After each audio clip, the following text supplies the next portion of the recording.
સુરેન્દ્રનગરમાં ગેસ એજન્સીઓ પર પુરવઠા વિભાગની તપાસ, સ્ટોક વિતરણની વ્યવસ્થાઓની એજન્સી પર તપાસ, સંગ્રહખોરી ન કરવા એજન્સીઓને વિભાગની કડક સૂચના। હાલ જે પ્રકારની પરિસ્થિતિનું નિર્માણ થયું છે ત્યારે સુરેન્દ્રનગરમાં ગેસ એજન્સીઓ પર પુરવઠા વિભાગે તપાસ આદરી, સ્ટોક વિતરણની વ્યવસ્થાઓની એજન્સી પર તપાસ, સંગ્રહખોરી ન કરવા પણ એજન્સીઓને વિભાગની કડક સૂચના। કોઈપણ પ્રકારની ખોટી માહિતી કે અફવાઓમાં પ્રત્યે દોરાશો નહીં અને ખાસ કરીને જિલ્લાની તમામ ગેસ એજન્સીઝ છે એમને પણ મારી સૂચના છે કે આપ સતત આનો સ્ટોક જે છે એજન્સી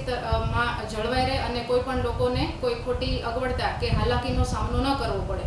આ સાથે જ માન્ય કલેક્ટર સાહેબના સૂચનાથી અને એમના માર્ગદર્શન હેઠળ જિલ્લાના તમામ તાલુકાઓમાં મામલતદારશ્રી, નાયબ મામલતદારશ્રી તથા જિલ્લા પુરવઠા અધિકારીની ટીમ દ્વારા સતત ગેસ એજન્સીઝ અને અલગ અલગ સ્થળોએ જે છે એ ચેકિંગ હાથ ધરવામાં આવી રહ્યું છે, જેથી કરીને કોઈ પણ